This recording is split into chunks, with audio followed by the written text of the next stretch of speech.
Bom, pessoal, então, dando continuidade à nossa disciplina, nesse vídeo a gente vai discutir um pouquinho sobre os fatores físico-químicos que interferem no crescimento das leveduras. A gente vai discutir três fatores: o oxigênio, a temperatura e o pH.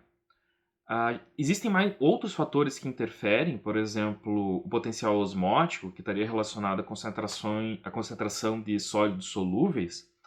Só que esse parâmetro eu vou discutir com vocês quando eu for falar de carbono, porque como os sólidos solúveis presentes no mosto, principalmente são açúcares, ficaria um pouco repetitivo discutir os dois tópicos em separado. Então eu vou falar, quando eu for falar de carbono, eu vou falar também dessa parte de concentração de açúcares, né, e como isso vai interferir no crescimento das leveduras. Além disso, existem outros parâmetros, por exemplo, radiação, presença ou não de radiação, que pode interferir na divisão celular e no crescimento das leveduras.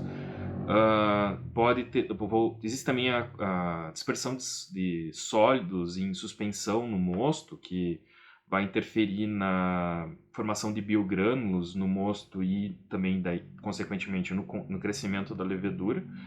Mas esses, como são tópicos mais específicos, eu não vou chegar a abordar, mas saibam que existe, né? Então, essa questão dos sólidos em suspensão está muito relacionado à clarificação do mosto para o processo de fermentação, como é feito em alguns vinhos brancos, né? Então, mas não são tópicos que a gente vai trabalhar porque ele não é comum a todas as tecnologias, tá?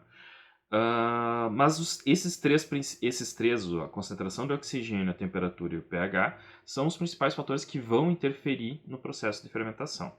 Então a gente vai começar discutindo com relação à temperatura. Como é que a temperatura vai interferir no crescimento das leveduras e como vai interferir na temperatura do mosto, né? Bom, a temperatura no mosto ela pode ser alterada por duas fontes de calor. Primeiro, pela temperatura metabólica, né? Ou seja, aquela temperatura que é liberada pelo metabolismo da levedura, e a temperatura ambiental. Quando eu falo de temperatura ambiente, eu estou relacionando toda aquela temperatura externa ao mosto, tá? Então, a fonte de calor ela pode ser a temperatura de uma sala no qual o tanque de fermentação está localizado, vai estar relacionado a uma BOD, uma câmara de crescimento, né? Ou uma geladeira modificada, que nem os cervejeiros caseiros utilizam, e eu tenho aqui em casa. Depois talvez eu mostre para vocês. E também pode estar relacionada os próprios sistemas de controle de temperatura que os tanques de fermentação possuem, né? Então, aqueles sistemas de produtores de bebidas mais tecnificados, né, tanto na produção artesanal quanto na produção industrial, propriamente dita, o sistema de controle de temperatura do tanque de fermentação geralmente vai ser feito com o uso de um sistema de resistência ou um sistema de circulação de água que tu vai conseguir controlar a temperatura, né? Mas tudo isso são fontes de calor, né, que vão interferir no crescimento das leveduras. E para a nossa aula, eu vou desconsiderar o tipo de fonte, mas como sendo fontes de controle de temperatura do mosto, tá? Bom, então vamos começar falando sobre a temperatura metabólica, né? O que seria isso? Bom, a temperatura metabólica, ela é aquela temperatura que influencia a temperatura do mosto, que tem origem no metabolismo da levedura. Ou seja, é aquela temperatura, o calor, que vai ser liberado quando ocorrer a oxidação da glicose pelo processo de fermentação pelo processo de fermentação, sendo que parte dessa energia que é liberada no processo de oxidação, parte vai ser utilizada para a síntese a biossíntese da célula, né, para as reações vitais da célula, principalmente a biossíntese de ATP, que depois vai transferir essa energia para as outras reações químicas dentro da célula. E o saldo desse processo de fermentação, dessa energia livre liberada, é dissipado pela célula na forma de calor. Então, a célula é uma fonte de calor dentro do processo de fermentação. Se a gente acompanhar aqui essa nossa reaçãozinha aqui mostra a oxidação da glicose, né? Então aqui eu tenho uma glicose que ela está sendo oxidada, né, pelo processo de fermentação até etanol. Então 1 mol de glicose vai formar 2 mols de etanol e vai liberar também 2 mols de CO2. Então eu tenho aqui a liberação da formação dessas duas moléculas pela fermentação. E esse processo ele acaba liberando 40 quilocalorias por mol de glicose. Se a gente comparar com a oxidação da glicose via respiração aeróbica, essa quantidade é bem inferior, mas ela é o que é liberado pela oxidação parcial da glicose até etanol, né? Então, essa oxidação aqui e essa energia livre que é liberada no sistema metabólico, parte dela vai ser consumida para a formação de ATP. Então, a gente tem que lembrar que na fermentação, e a gente viu isso na nossa primeira aula, quando discutiu fisiologia do processo fermentativo, a parte dessa energia que é liberada é consumida para a formação de 2 mols de ATP. Lembre-se que a fermentação ela gera 4 mols de ATP, mas 2 mols são consumidos para o processo em si de fermentação. Então a gente tem no final um saldo de 2 ATPs, sendo que esses 2 ATPs consomem 7,3 quilocalorias por mol. Então a gente tem um consumo de 7,3 calorias para gerar cada um desses ATPs. Então esses 2 ATPs aqui eles vão precisar de 14,6 quilocalorias para serem formados. Então, da nossa energia livre, que a gente tem liberado pelo processo de oxidação, a gente vai ter um consumo de 14,3 e uma dissipação na forma de calor de 25,4 quilocalorias por mol. Isso que é dissipado é na forma de energia, ou seja, a capacidade que vai ter de realizar trabalho das reações bioquímicas, químicas dentro da célula.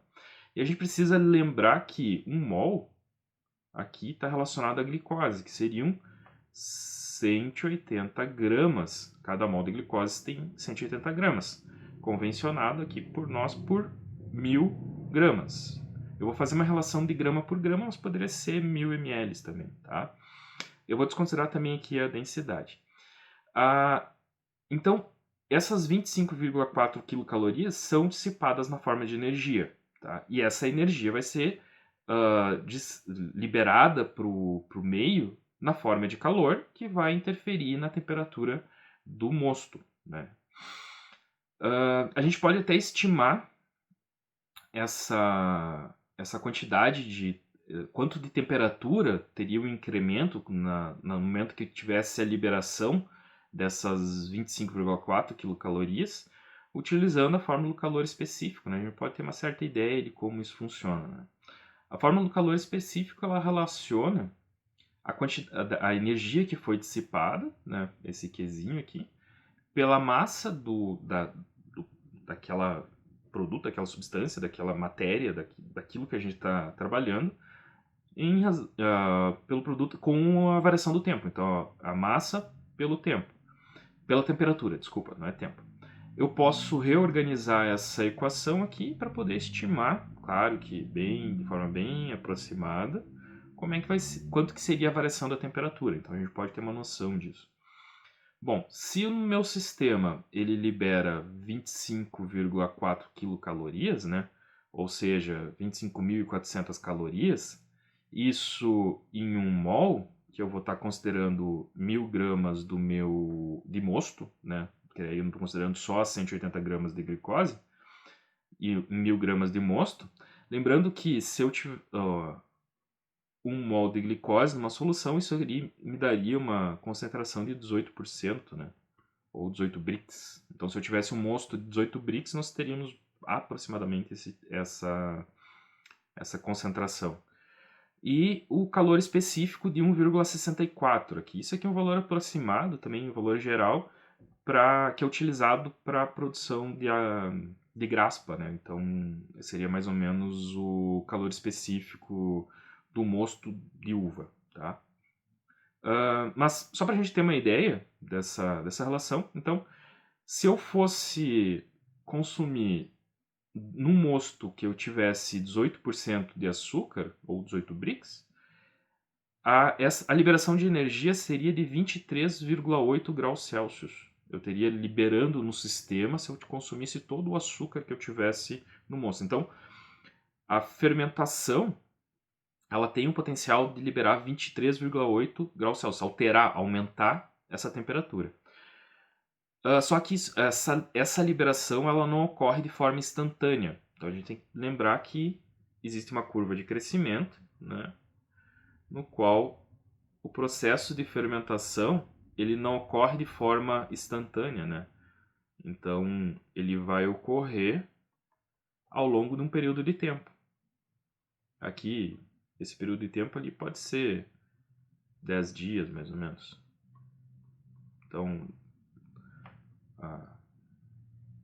10 dias. Se 10 é 10 dias. Então, a variação desse tempo é em torno de 10 dias. Então, esse calor, a dissipação desse calor, ele não vai ocorrer de forma instantânea, mas ele vai ocorrer ao longo do tempo. Então, a gente não vai ter um incremento direto de 23 graus. A gente vai ter um incremento gradativo da temperatura que vai variar de acordo com a taxa de crescimento da levedura, tá? Mas, então, o que dá para tirar disso? Que a temperatura metabólica, ela não é o principal fator que vai realmente controlar a temperatura do mosto, mas ela vai contribuir para a temperatura do mosto. O principal fator vai ser a temperatura externa ao mosto, né? A temperatura ambiente. Então, por isso que a gente consegue controlar a temperatura de fermentação, a gente tem que controlar a temperatura de fermentação, né? Bom, essa temperatura metabólica, ela vai depender da quantidade de açúcar, né? Então, ou seja, a concentração do mosto. Então, quanto maior a concentração de açúcar, maior vai ser a contribuição da temperatura metabólica no processo de fermentação. A temperatura inicial, né? Então, essa temperatura inicial vai interferir na divisão celular. Na velocidade de fermentação, que aí vai ser em decorrência tanto da quantidade de açúcar quanto da temperatura inicial. As condições térmicas do ambiente, então a temperatura externa vai controlar a taxa de fermentação e a liberação de calor pela levedura, e as características do tanque de fermentação, né? Então, se esse tanque, dependendo do tipo de material, pode dissipar mais ou menos energia e mais ou menos calor, né? Ele pode ter algum sistema que vai influenciar na velocidade de crescimento e vai estimular o crescimento das leveduras, também vai aumentar a interferência na temperatura metabólica. Então, as características do tanque, o volume do tanque também, né? Se eu tiver um volume maior para ser trabalhado, eu posso ter uma influência um pouco maior. Tá bom, pessoal? Então, mas o que eu quero dizer é que existe, para vocês saberem que existe a temperatura metabólica, que ela é importante, que a levedura ela vai dissipar calor, mas o que realmente vai controlar a temperatura do mosto, que vai ter uma maior vai ser mais efetivo no controle da temperatura do mosto, vai ser a temperatura ambiente. Bom, aqui eu tenho um trabalhinho que a gente fez na disciplina de enologia, há alguns anos atrás, no qual ele mostra o que a gente estudou. A gente estudou a mesma levedura, numa mesma condição de meio de cultura, que ela foi crescida em 4 temperaturas diferentes, 5, 15 e 25 graus. A gente contou o número de células, aqui está no nosso eixo X, aqui, o log, pela técnica do número, contagem de colônias de células viáveis, tá? Por diluição e contagem em placa, pelas unidades formadoras de colônia. A gente transformou o número em log para ficar mais fácil de analisar e fez as contagens em 12, 24 e 48 horas aqui. Tá? Então a gente contou em 3 momentos. É um trabalho bem simplesinho, era mais para discutir essa questão do efeito da temperatura no crescimento. E o que a gente observou? Que temperaturas mais extremas... e era a Saccharomyces cerevisiae, tá, que estava sendo cultivada. Que temperaturas mais extremas, como 5 e 45 graus, houve uma tendência de redução do número de células. Isso me diz o quê? Isso me indica que houve uma redução da taxa de crescimento da levedura em razão dessas duas temperaturas mais extremas, né? E aquelas temperaturas de 15 e 25 graus, aqui, ó, houve uma tendência de aumento na taxa de crescimento. Claro que teve um comportamento diferente dentro dessas duas. Eu não vou discutir muito o comportamento porque é um experimento muito simples, a gente não pode inferir muito sobre, até por causa das questões estatísticas, né? Mas a gente pode dizer que houve essas tendências, né? Então, isso nos mostra o quê? A gente consegue observar o quê? Que temperaturas mais extremas, né, tanto temperaturas mais frias como temperaturas mais elevadas, acabam interferindo de forma negativa na taxa de crescimento das leveduras, e temperaturas mais próximas a um ponto ótimo aumentam a taxa de crescimento. Né? Então perceba que eu estou falando de temperatura num ponto ótimo. Tá? Bom, esses dados a gente consegue explicar eles por esse gráficozinho aqui. Esse gráficozinho aqui é do Brook, do livro de microbiologia do Brook, e ele resume o que acontece com quase todos os micro-organismos. Quase todos, tirando os extremófilos, aqui tem esse comportamento, mas tem uma condição de sobrevivência em condições extremas, tanto muito quente ou muito frio, mas vão ter esse mesmo comportamento. Todos os micro-organismos possuem esse comportamento de crescimento. O que a gente tem aqui? Aqui a gente tem a representação da taxa de crescimento e aqui a gente tem a temperatura. E o que a gente observa? Que à medida que a gente observa o quê? Que os micro-organismos eles vão ter uma faixa de temperatura ótima. Aqui, ó. Eles têm uma faixa de temperatura ótima. Vamos botar aqui como se fosse um TO, uma faixa de temperatura ótima. E à medida que a gente se afasta dessa temperatura ótima, tanto com temperaturas mais elevadas ou em temperaturas mais baixas, observa-se o quê? Uma redução na taxa de crescimento. E isso tem uma resposta, um propósito fisiológico do micro-organismo.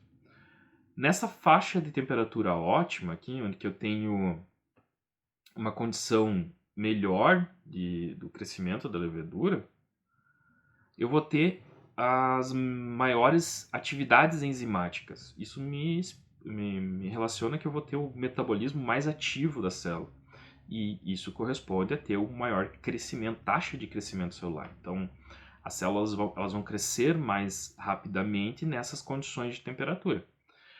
Isso está relacionado muito às questões do KM, das enzimas, né, das velocidades das reações enzimáticas, vocês estudaram isso em bioquímica, né?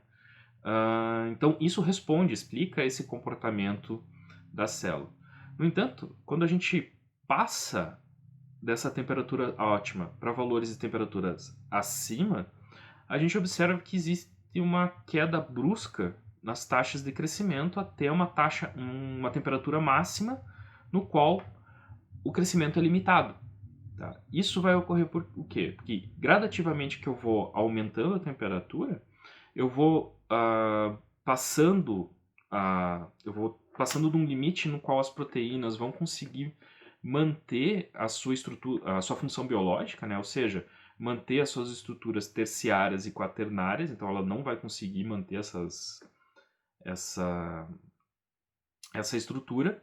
E também tu tem uma modificação na estrutura da membrana plasmática, que essa membrana se torna muito fluida, né? E ela acaba se liquefazendo, ela não consegue manter a sua estrutura. A gente tem que lembrar que a membrana plasmática ela tem uma proporção entre ácidos graxos saturados e insaturados e tem a presença de, no caso das leveduras, ergosterol. E essa relação de ácidos graxos saturados e insaturados e uma proporção de ergosterol permite que a membrana fique fluida. Lembre-se que a gente viu isso quando falou de citologia, a gente discutiu um pouquinho sobre isso. E à medida que eu aumento a temperatura, as leveduras que têm condições de se adaptar a essas condições, elas mudam a sua composição de membrana para aumentando a proporção de ácidos graxos saturados. Isso faz com que a estrutura dos fosfolipídios fiquem mais próximas e permite que a membrana fique fluida. Por quê? À medida que eu aumento a temperatura, existe uma tendência de afastamento desses fosfolipídios.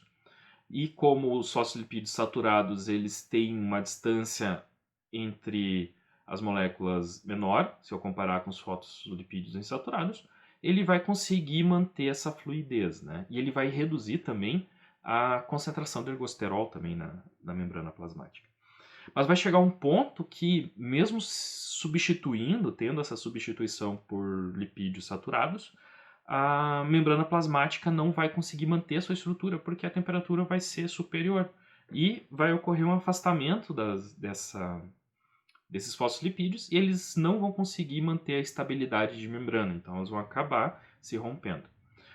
O mesmo ocorre quando eu tenho baixas temperaturas, né? Quando a minha temperatura diminui dessa temperatura ótima, eu tenho um comportamento inverso. Eu vou ter uma maior síntese de fosfolipídios insaturados e esses fosfolipídios insaturados vão tentar manter a membrana os fosfolipídios mais afastados. Por quê? Porque quando eu diminuo a temperatura, esses fosfolipídios eles tendem a ficar mais próximos.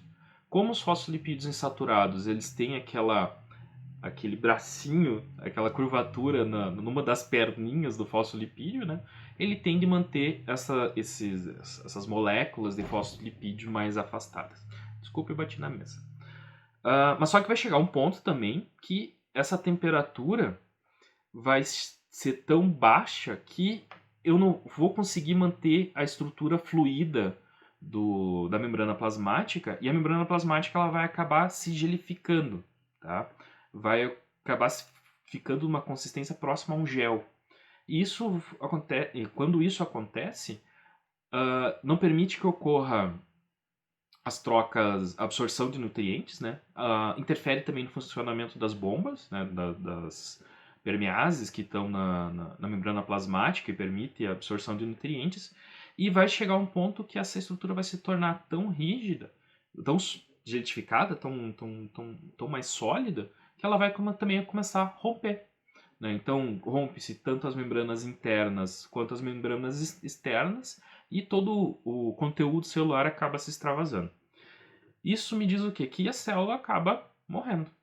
E nessa faixa aqui, ó, nessa faixa da temperatura mínima, aqui, nesse intervalo aqui, também vai ocorrer uma redução na velocidade das reações enzimáticas, né? Porque à medida que eu me afasto de uma temperatura ótima, a velocidade das reações também acabam diminuindo. Né? Então eu acabo reduzindo também a capacidade da célula, da levedura, de realizar essas reações. E isso vai interferir também em todos os processos fisiológicos e também na formação dos produtos que a gente tem interesse durante a fermentação. Então, isso vai interferir na formação de álcool, isso vai interferir na formação de compostos aromáticos, né, do perfil aromático da levedura e da levedura, e isso vai interferir em todos esses processos. Né? Então, é isso que a gente vai dar uma olhadinha agora. O que vai ocorrer a partir do momento que a gente sai dessa faixa de temperatura ótima? Na figura 6, a gente tem a estrutura das fases de uma membrana plasmática, né? Que foi tirada de um trabalho do nosso amigo Francisco, aqui, ó, do Francisco, que ele estudou a caracterização biofísica da membrana plasmática de leveduras. Né? Então, na verdade, ele usou essa figurinha aqui desse trabalho que ele utilizou, eu achei interessante para explicar como seria a estrutura de uma membrana plasmática quando eu tenho ácidos graxos insaturados e ácidos graxos saturados. Bom, aqui eu teria uma representação de uma membrana no qual eu tenho aqui fosfolipídios, né? Então aqui eu tenho a porção fosfato, né, do fosfolipídio, E aqui eu tenho um ácido graxo saturado e aqui eu tenho um ácido graxo insaturado, que caracteriza esses fosfolipídios insaturados. Percebam que eu tenho uma distância. Ó, aqui eu vou fazer o desenho do outro fosfolipídio. Aqui é dupla.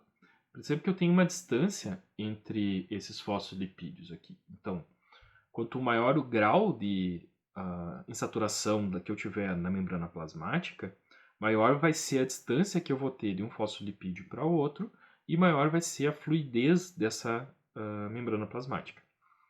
Se eu tenho uma maior proporção de ácidos graxos saturados, aqui eu também tenho um fosfolipídio e aqui eu tenho outro fosfolipídio, eu vou ter aqui um ácido graxo saturado, eu vou ter uma distância menor. Perceba que a distância aqui é bem menor de um fosfolipídio para outro, tá bom? Então, isso confere uma maior, uma consistência mais de gel da membrana, tá? As pessoas falam uma consistência sólida, mas dá uma impressão errada. Fica algo mais gelificado, uma consistência de gel. E aqui eu tenho a membrana plasmática, a presença do ergosterol, aqueles sítios de ergosterol que eu vou ter na membrana plasmática. Isso confere pontos mais rígidos, porque a estrutura do ergosterol ele torna mais rígida a membrana. Tá? Então, como a molécula vai ficar mais próxima da outra, ele vai ficar muito mais rígido. Então, se eu aumentar a minha proporção de ácidos graxos saturados na minha membrana, vai tornar a membrana mais rígida. E se eu aumentar a proporção de ácidos graxos insaturados, vai tornar ela mais fluida. Tá? Então, aqui nessa imagem eu tenho a representação da temperatura de duas membranas em diferentes fases. Né? Então, aqui eu tenho uma temperatura mais baixa e aqui eu tenho uma temperatura mais elevada. E aqui também tem a representação de um fosfolipídio, né? Aqui eu tenho um fosfolipídio, não dá para ver uma perninha, mas eu acho que está ali atrás, ó. E aqui eu tenho outro fosfolipídio. Vamos achar um que dê para desenhar bem aqui, ele está meio bagunçadinho. Eu acho que daqui dá para ver, e aqui eu tenho outro fosfolipídio. Perceba que quando eu tenho uma temperatura mais baixa, essa organização ela fica muito mais linear desses fosfolipídios. Então, isso me indica que eles estão muito mais próximos um do outro. E isso dá essa consistência de gel. E quando eu tenho uma temperatura mais elevada, esses fosfolipídios acabam se tornando mais desorganizados, não tão lineares, tá? Não desorganizados, mas não tão lineares. E isso aumenta o espaço entre eles e aumenta a fluidez da membrana. Aqui eu tenho a representação do ergosterol também, né, que ele também vai se tornar mais fluido à medida que eu tenho temperaturas mais altas, e o ergosterol aqui, os sítios, os barcos de ergosterol, né, que a gente viu na aula de citologia, ele vai se tornar mais linear, também tendo uma estrutura mais rígida. Né? Então, à medida que eu reduzo a temperatura, a levedura usa como estratégia de adaptação mudar essa proporção entre ácidos graxos saturados e insaturados, tornando uma temperatura mais baixa, aumentando os ácidos graxos insaturados, tentando manter a estrutura da membrana mais fluida. Né? Mas só que vai chegar um ponto que a temperatura vai ser tão fria que esses ácidos graxos vão ficar tão próximos que ela vai acabar se rompendo. Né?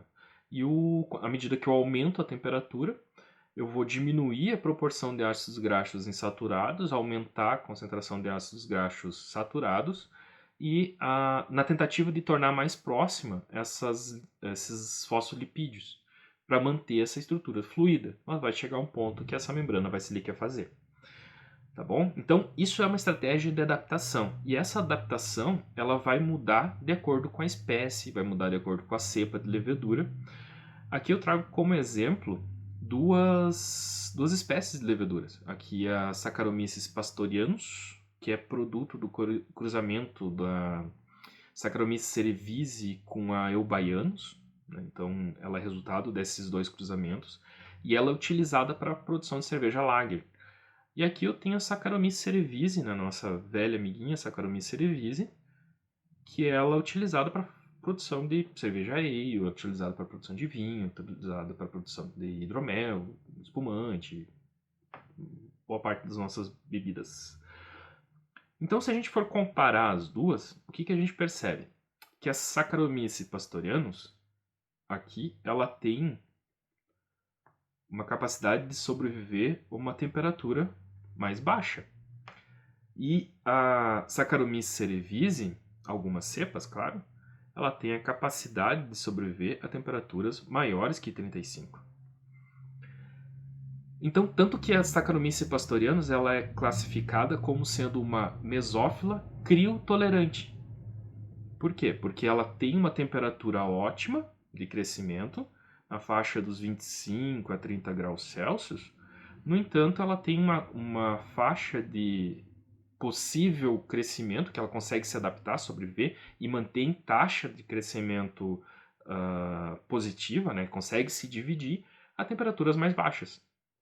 E a Saccharomyces cerevisiae ela é considerada uma mesófila termotolerante, ou seja, ela é uma espécie de levedura que ela tem uma temperatura ótima de 25 a 30 graus Celsius, no entanto, ela tem uma adaptação, claro, algumas cepas, que conseguem sobreviver a temperaturas acima de 35 graus, conseguindo ter taxas de crescimento acima de 45 graus. Existem algumas cepas que conseguem se dividir acima de 45 graus.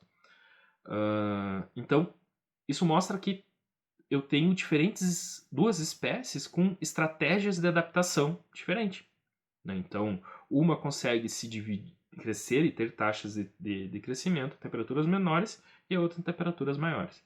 Essa adaptação ela está relacionada a essas proporções de ácidos graxos saturados e insaturados, né, para se adaptar à condição do meio, e também a atividade das enzimas. Né? Então, elas conseguem ter um maior valor da velocidade das reações enzimáticas numa temperatura mais baixa ou mais alta.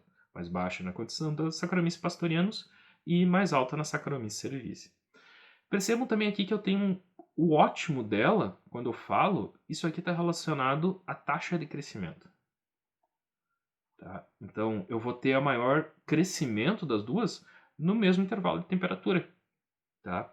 Que é diferente quando eu falo de fermentação. Muitas vezes as pessoas falam, eu vou fazer a fermentação do meu vinho branco ali a 20 graus Celsius. Beleza. Mas não é a temperatura máxima ou a temperatura ótima para taxa de crescimento. Tá? Mas é a temperatura ótima para fermentação. Então, quando eu falo em temperatura de fermentação, eu não necessariamente estou falando em taxa de crescimento, mas sim é uma temperatura ideal para o meu produto, para a tecnologia, para o produto que eu estou desenvolvendo, que vai favorecer o quê? Produção de álcool, manter as características de teor de álcool e proporção de álcool e glicerol interessante para o produto que eu quero fazer, né? E também para o perfil sensorial. Então, para as características de aroma que eu desejo na minha bebida. Então, essa temperatura não necessariamente está relacionado ao ótimo do crescimento da levedura. São coisas distintas, tá? Então, vamos dar uma olhadinha o que vai acontecer, então, relacionando com aquilo que a gente viu antes nessas faixas de temperatura. Bom, eu tenho, então, aqui entre 25 e 30 graus a temperatura ótima, tanto para Saccharomyces cerevisiae quanto para Saccharomyces pastorianus. É o que a gente viu aqui. Elas têm essas duas temperaturas ótimas. Mas a temperatura de fermentação, ela é diferente, né? A Saccharomyces pastorianus ela foi selecionada para a produção da cerveja estilo lager, que ela vai ser fermentada numa faixa de temperatura ali em torno de 10 graus Celsius, né? Claro que vai ser um pouquinho mais, vai ser de 12, 13 graus, pode ter alguma produção com temperatura um pouco mais baixa. E ela vai ter um perfil aromático diferente da ale, né? Que eu tenho aqui um perfil mais não tanta complexidade de aromas, né? E aqui as cervejas ale, as que têm estilo de cerveja ale, elas têm um perfil aromático mais complexo, né? Com uma maior quantidade de substâncias sendo produzidas. E ela consegue ter fermentação, fazer a fermentação nessa temperatura mais baixa. Já a Saccharomyces cerevisiae, ela não vai, à medida que eu vou reduzindo a temperatura, eu vou me afastando da temperatura ótima, a minha fermentação, minha taxa de fermentação vai diminuindo. Tanto que para vinho, a gente tem muita dificuldade de arrancar uma fermentação numa temperatura de 15 graus, 12 graus. Eu falo isso da experiência que a gente tem até aqui no campus, né? Porque aqui no campus, no inverno, saindo da primavera, início do inverno, as nossas temperaturas já são muito frias. E quando termina a vindima aqui, a colheita da uva, e o pessoal começa a fazer fermentação, tem anos que já está muito frio aqui. Então faz temperaturas negativas. E a temperatura do campus lá, vocês já viram, o campus é bem frio, né? O prédio é alto, então a temperatura interna do campus é bem fria. E a gente não consegue manter a temperatura em 15 graus Celsius. Então a gente usa estratégias de tentar aquecer o ambiente, usa aquecedor, a gente não tem ainda um ar-condicionado e a gente não tem um sistema de aquecimento de água nos nossos fermentadores. Faltou din-din para comprar o quente do sistema de aquecimento. Então a gente tem que aquecer a sala. Então teve anos que a Passéria, a Betina e a Dúlios lá para fazer as fermentações chegavam a ensacar, enrolar os tanques de fermentação em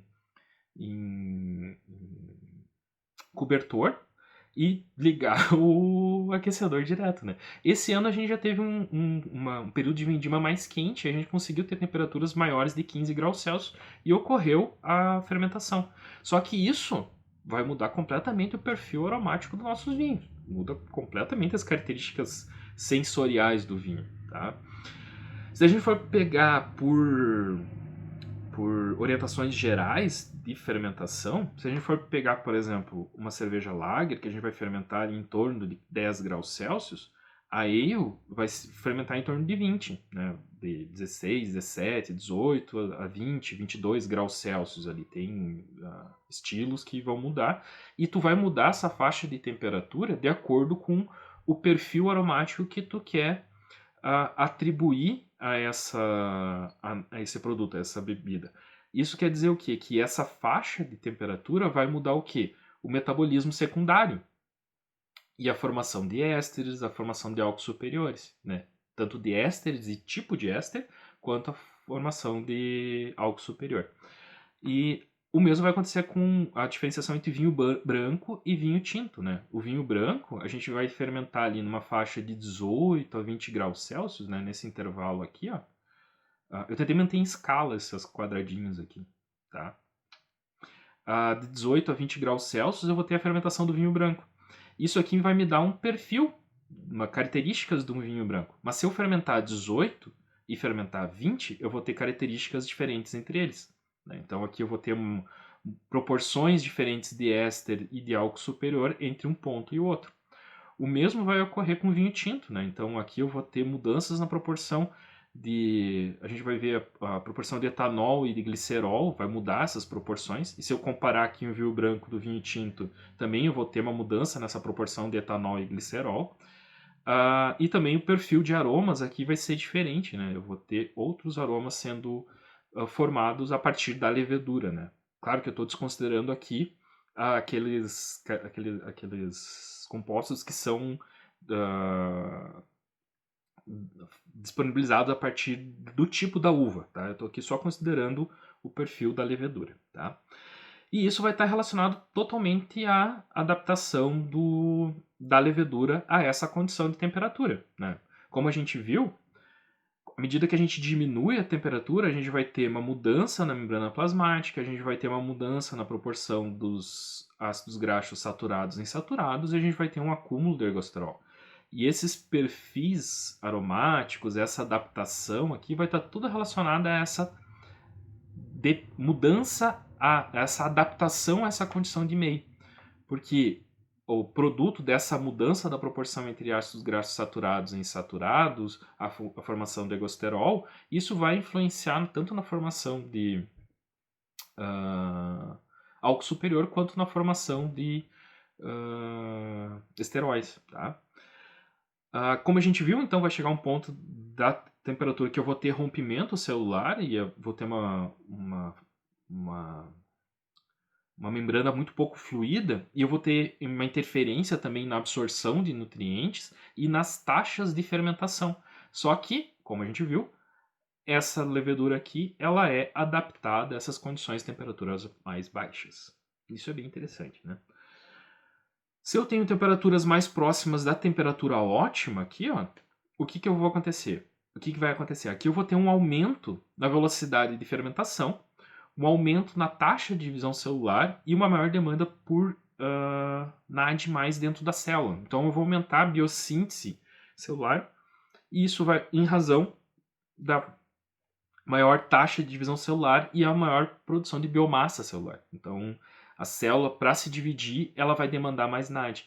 E isso vai influenciar tanto na produção de glicerol, na produção de ácido succínico, né? Então, isso vai mudar o perfil aromático da bebida, tá? Vamos dar uma olhadinha como isso funciona. Bom, o que a gente sabe à medida que muda a temperatura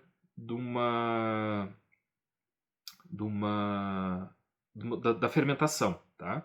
Considerando aqui, por exemplo, de temperaturas de 18 a 20 graus Celsius ou 25 graus Celsius, né? O que vai acontecer com essa mudança de temperatura? Como eu falei, a gente vai ter uma mudança no perfil aromático. O que vai mudar? Vai mudar a proporção de ésteres, né? Então, tendo mais ésteres, a proporção entre éster acetato e éster etílico, né? Então eu vou ter uma mudança nessa proporção desses tipos de ésteres aqui. Por quê? O que se observa? Se observa que quando eu tenho... Esse aqui é um trabalho, um artigo que foi publicado, acho que foi em 2008. Eu vou disponibilizar para vocês esse artigo aqui, que ele mostra não só a temperatura, mas ele mostra outros fatores. E ele mostra como se dá essa proporção entre os ésteres acetato e os ésteres etílicos. Tá? O que a gente observa? Que à medida que a gente aumenta a temperatura, a gente vai ter um aumento na proporção dos ésteres acetato, tá? Em comparação aos ésteres formados, os ésteres etílicos. Então, eu tenho uma maior concentração, maior produção desses ésteres acetatos aqui. E eu não tenho tanta variação na produção dos ésteres etílicos. Eu tenho aqui um pequeno aumento em dois tipos de ésteres, mas eu tenho uma tendência deles ficarem muito próximos. Então, o que acontece à medida que eu aumento... Não. Tá errado.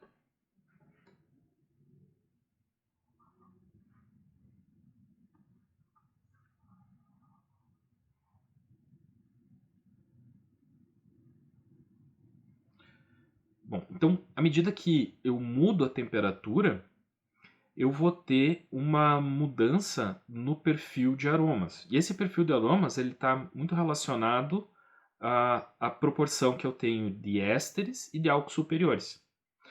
À medida que eu aumento a temperatura, vamos dar uma olhadinha aqui. À medida que eu aumento a temperatura, eu vou ter um aumento dos ésteres formados a partir de álcool superior, que são os ésteres acetato. Lembra que a gente viu isso na aula de metabolismo secundário.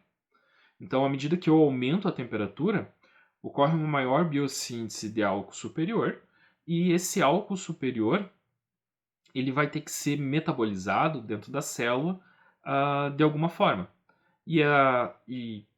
Como eu vou ter também a presença de acetil-CoA dentro da célula, que essa taxa de acetil-CoA também aumenta à medida que eu vou aumentando a temperatura, eu vou ter um aumento na concentração desses ésteres acetato.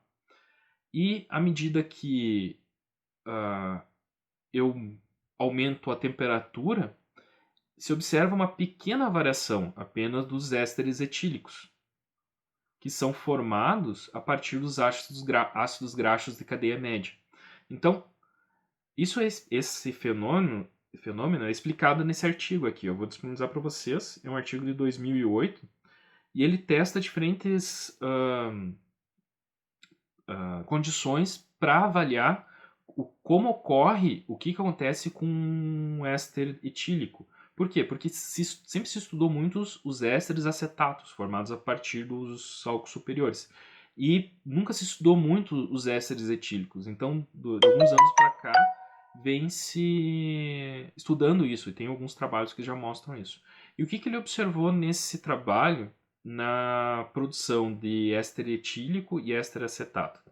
Ele observou que o éster acetato, à medida que eu aumento a temperatura, ocorre um aumento dos ésteres acetatos. Então aqui ele está relacionando o acetato isoamílico, que é o quadradinho, e o etilacetato, que é o triângulozinho, que são os principais ésteres, os ésteres acetatos formados durante a fermentação. Percebo que eu tenho aqui uma concentração em torno de 15, 18 ppm, e à medida que eu aumento a temperatura, eu vou ter uma proporção aqui em torno de 40, 35 a 40. Né? Então, eu aumento consideravelmente essa proporção. E isso vai fazer com que mude o perfil aromático dessa bebida se eu comparar o mesmo mosto com a mesma levedura só fermentando em duas temperaturas diferentes. Lembre-se que a gente fez isso, né? A gente fez isso na fermentação do nosso hidromel. Lembre-se que tinha diferentes características sensoriais, tanto daquele que era fermentado a 20 graus Celsius, quanto aquele que foi fermentado a 25 graus Celsius. Então eu tinha um perfil aromático bem diferente. E se eu for avaliar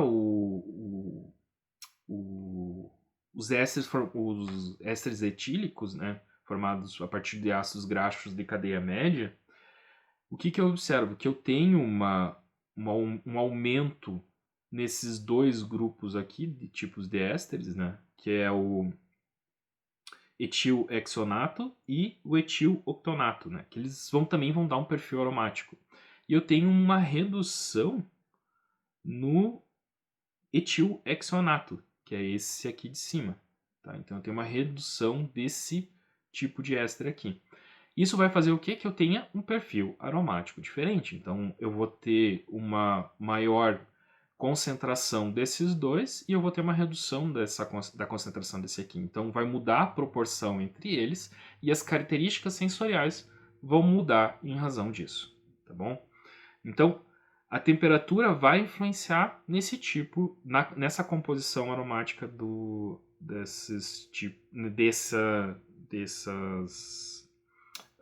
desse mosto, né, na fermentação do produto ali que vai ser formado. Além disso, à medida que eu vou aumentando a temperatura, eu também vou aumentando a concentração de... eu não botei o gráficozinho, eu tinha que ter botado acho que um gráficozinho disso. Mas a gente viu isso na aula de metabolismo secundário. À medida que eu aumento a temperatura, eu vou aumentar também a concentração de álcools superiores. E essa concentração de álcools superiores explica esse aumento na concentração de etilacetato. Por quê? O etilacetato ele é formado a partir de álcool superior. É a reação que eu vou ter entre o acetil-CoA e os álcools superiores. Também o etanol, né? Que vai formar o acetato etílico. Tá? E não tem um aumento na biossíntese de ácidos graxos de cadeia média. Não se observa isso. Então, essa concentração dos ésteres etílicos acaba não sendo tão significativa.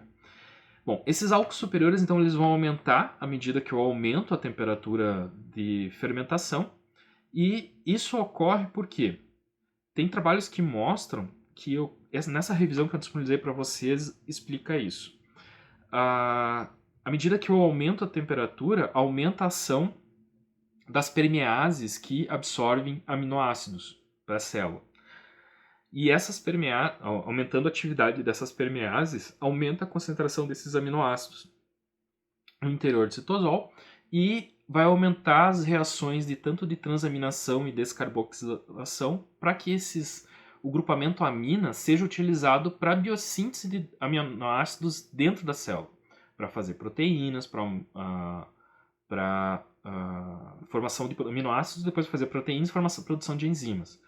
Isso vai ocorrer o quê? Porque eu tenho uma maior taxa de crescimento celular, então vai aumentar essa demanda por aminoácidos, consequentemente vai aumentar a absorção e vai aumentar o acúmulo desses esqueletos de carbono que vão ser utilizados para ter a biossíntese dos álcools superiores, né? Então, eu tenho um aumento da produção desses aldeídos aqui, ó, que vão ser resultados da desaminação do aminoácido que foi assimilado, e vai aumentar a concentração de aldeídos, né? E, consequentemente, esse aldeído vai ter que ser metabolizado de alguma forma, sendo liberado na forma de álcool superior. E isso vai também, então, mudar esse perfil aromático da bebida à medida que eu aumento a concentração desses álcools superiores. Então vamos dar uma olhada aqui, alguns aromas que a gente vai encontrar se a gente comparar, por exemplo, esses ésteres formados por ácidos graxos de cadeia média com os ésteres acetatos. Se eu aumento a concentração de éster acetato em decorrência do aumento da temperatura, porque aumentou os álcools superiores e esses álcools superiores foram metabolizados para formar esses ésteres acetatos, vai mudar o perfil de aroma. Então eu vou ter um perfil de aroma relacionado a mel, né, rosas, banana, né? Então é muito comum nas fermentações em temperaturas mais elevadas de cerveja, eu ter a presença desse aroma de banana, por exemplo. Já se eu for fazer a fermentação numa temperatura mais baixa, eu vou ter um aroma mais frutado, né? Então eu vou ter o aroma de maçã, né, que aqui relatado nesse trabalho, né? Aroma de maçã, aroma de frutas, né? Então está relacionado a essa concentração dessa proporção que eu vou ter dos ésteres etílicos, porque a minha proporção de éster acetato vai ser mais baixa, tá? Então eu vou conseguir perceber esses ésteres etílicos mais facilmente, tá? Legal, pessoal? Então, a temperatura explica muito dessa questão do perfil aromático e por que a gente vai fermentar, então desenvolver um produto numa determinada temperatura mais baixa ou mais alta, tá? Além disso, temperaturas mais altas, elas nos explicam essa proporção do glicerol e do etanol. Tem uma tabelinha aqui que eu peguei de um livro que ele mostra isso. Eu tenho aqui a levedura que foi acompanhado seu processo de fermentação ao longo de 15, 20, 25, 30 e 35 graus Celsius. E o que se observou? Que essa levedura ela variou um pouco a sua produção de álcool de 15 a 20, mas a partir de 25 graus Celsius começou a reduzir a temperatura, sendo que na fermentação a 35 graus Celsius a minha produção de álcool foi muito inferior, foi a 79. Eu comecei com 93, eu fui a 79. Isso nos indica o quê? Que à medida que eu estou aumentando a temperatura, passando daquela temperatura ótima, eu vou reduzir a minha fermentação. E eu aumento a concentração do quê? De glicerol. Então eu estou aumentando a concentração de glicerol. Então o glicerol vai aumentar à medida que eu aumento a temperatura e o etanol vai diminuir. E muda a proporção entre eles. Isso vai fazer com que eu tenha uma percepção sensorial diferente em diferentes temperaturas. Tá? Vamos dar uma olhada que isso vai ser explicado numa próxima figura que vai falar sobre, que vai mostrar a parte metabólica do que isso acontece. Vamos dar uma olhada nisso. Bom, essa representação aqui a gente viu na aula de metabolismo, que fala da regulação da fermentação alcoólica e da fermentação gliceropirúvica. E o que ela representa? Ela mostra que, à medida que a célula aumenta a sua taxa de crescimento, ou seja, aumenta o crescimento celular, ela aumenta a sua demanda por NADH. Desculpa, NAD+. Ou seja, o NAD oxidado, né? Para que esse NAD possa reduzir, receber elétrons para a formação de biomassa. Então, essa demanda por poder redutor dentro da célula faz com que ocorra um aumento na produção de ácido succínico, porque, como a gente viu, essa é uma das principais vias para ocorrer a oxidação do NAD. Né? Então, lembrando que essa via da formação do ácido succínico, ela é uma rota modificada do ciclo de Krebs. Né? Lembra que nas leveduras em condição anaeróbica vão mudar o ciclo de Krebs, tendo um braço para a formação do ácido succínico. Né? Além disso, a gente ter esse aumento na biossíntese do ácido succínico, a gente vai ter o quê? Um aumento na produção de glicerol. Então, aumenta a síntese de glicerol. Também com esse objetivo de gerar poder redutor, né, dentro da célula, para que ocorra a oxidação do NADH dentro desse processo. Isso faz com que essa rota aqui do glicerol em relação ao etanol se modifique e boa parte de hidroxicetona-fosfato que foi formado, ele seja utilizado para a formação de glicerol. Então, vai aumentar essa rota em relação a essa do etanol. Né? Então, eu tenho uma redução na produção de etanol à medida que eu vou aumentando a temperatura. Isso é observado também com relação ao acetato, a formação de ácido acético. À medida que eu não vou formando etanol, vai reduzindo o etanol, eu vou ter o quê? Um acúmulo de acetaldeído. Então, à medida que eu aumento a temperatura, eu vou ter um aumento na liberação de acetaldeído para o mosto. Né? Também isso vai contribuir para a alteração das características sensoriais. E eu vou ter um aumento na formação de ácido acético. Então, esse ácido acético também vai aumentar à medida que eu aumento a temperatura. Então, a fermentação em temperaturas menores, eu vou ter uma menor proporção de glicerol e etanol se eu comparar com uma fermentação em temperaturas maiores. Eu vou ter uma maior proporção de glicerol em relação ao etanol. Além disso, eu vou ter uma maior concentração de ácido acético comparado com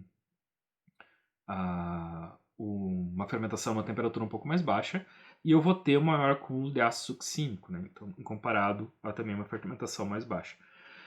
Tá bom, pessoal? Então, isso explica o que foi observado aqui. Ó, eu tenho um aumento na produção de ácido acético, né? Eu vou ter um aumento nessa produção de ácido acético. Eu vou ter um aumento do acetaldeído, claro, até determinado ponto, mas depois ele vai reduzindo, né? Porque isso aqui vai estar relacionado também à redução da fermentação, né? Então, vai diminuindo essa fermentação. Quando tivermos temperaturas mais elevadas, aí vai diminuir a proporção de acetaldeído.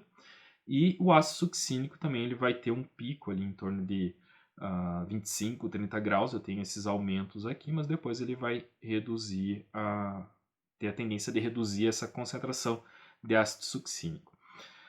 Tá bom, pessoal? Então, isso quer dizer o quê? Que a temperatura ela vai mudar também esse perfil de glicerol, vai mudar a proporção de álcool, vai mudar a proporção de ácido acético, e isso vai mudar as características sensoriais da bebida. Então, o aumento da temperatura não só vai aumentar a taxa de crescimento, mas também vai alterar o metabolismo secundário e, consequentemente, vai aumentar mudar as características sensoriais da bebida. Né? Então, por isso que o pessoal diz, vou fermentar numa temperatura mais baixa porque eu quero um perfil mais frutado. Eu vou fermentar numa temperatura mais alta porque eu quero mudar essa percepção do glicerol para o álcool, não sei o quê. Então, vai mudar essas características. E vocês sabendo disso, vocês vão poder trabalhar em cima do tipo de bebida que vocês têm. Tá bom, pessoal? Então, agora o próximo fator que a gente vai discutir vai ser a aeração. Então, ela pode ser feita por diferentes formas. A gente pode fazer a injeção de oxigênio no mosto, mas também podem existir métodos de remontagem, ou seja, de recirculação do mosto, e com isso ocorre a incorporação de oxigênio, ou em volumes menores, como é feito na produção caseira, a gente pode agitar o tanque de fermentação, o balde de fermentação.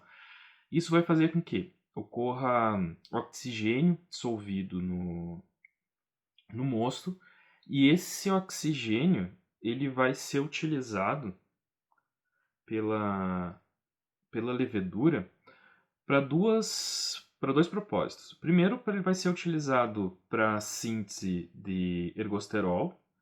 Então, o oxigênio ele é um cofator para esqualene monoxigenase para fazer a biossíntese de ergosterol. Então, a gente precisa fazer essa incorporação de oxigênio.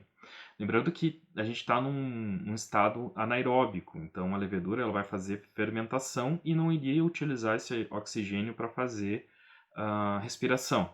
Tá? Então, nessa condição anaeróbica, esse oxigênio dissolvido ele vai ser utilizado para síntese de ergosterol, pelo fato desse oxigênio ser o cofator para essa esqualene monoxigenase. O quanto de oxigênio dissolvido, claro que vai depender do tipo de mosto e o tipo de bebida que vocês vão estar trabalhando, e também o número a concentração de açúcar, a taxa de fermentação que vocês desejam e a taxa de crescimento que essa célula tem que ter. A demanda por oxigênio vai estar sendo influenciada por isso. Então, para cada tipo de tecnologia, vai ter uma demanda diferente de oxigênio. Então, é interessante quando vocês forem trabalhar com determinado tipo de bebida, vocês saberem qual é a quantidade de oxigênio dissolvido que tem que ter nesse tipo de bebida. Além da síntese de ergosterol, o oxigênio vai ser utilizado como um cofator dessa desnaturase, que ela vai ser utilizada para biossíntese de ácidos graxos insaturados. Então, ele também vai ser um cofator para a formação de membrana. Então, o oxigênio ele vai ser muito importante para biossíntese, para formação de membranas e para formação de ácidos graxos insaturados, né? Então, para fermentações com uma temperatura um pouco mais baixa, a gente já começa a deduzir que o oxigênio vai ter que ter uma participação um pouco mais importante, né? E aí vocês vão ter que identificar para cada tipo de bebida qual seria essa concentração de oxigênio dissolvido. Com relação ao pH, o pH da levedura, o pH ótimo da levedura, ela se comporta, ela tem como pH ótimo o pH de 3,5 a 6. Então a gente percebe que as espécies de levedura elas têm uma capacidade de adaptação do pH, uma faixa bem ampla. Fora dessa faixa de pH, a gente observa uma redução da taxa de crescimento, tanto abaixo de 3,5 ou acima de 6. Então a gente precisa ter esse crescimento da levedura que se mantenha nessa condição de pH. Claro que cada espécie, cada cepa e cada espécie vai ter uma faixa específica. Isso vocês vão ter que estar atento a partir do momento que vocês vão estar selecionando o tipo de levedura, né? Se a gente for ver aqui para o vinho, a faixa de pH de fermentação do vinho fica em torno de 3 a 13,8. Então é uma faixa de fermentação que está dentro desse pH ótimo de crescimento. Para a cerveja é em torno de 5 a 5,6. Né? E para o hidromel também é em torno de 4 a 4,5. Então vocês vão ter que ver qual o pH que o mosto está, e se ele não estiver adequado, aí torna-se necessário fazer a correção. Claro que essa questão de pH ela está relacionada ao crescimento da levedura, ele tem que estar dentro dessa faixa de crescimento. No entanto, existem outros fatores no processo de produção da bebida que a gente precisa também cuidar do pH, tá? Então, pessoal, com relação aos fatores físico-químicos, são esses três que a gente discutiu agora. E no próximo vídeo, então, a gente vai falar um pouquinho sobre os fatores nutricionais. Até lá!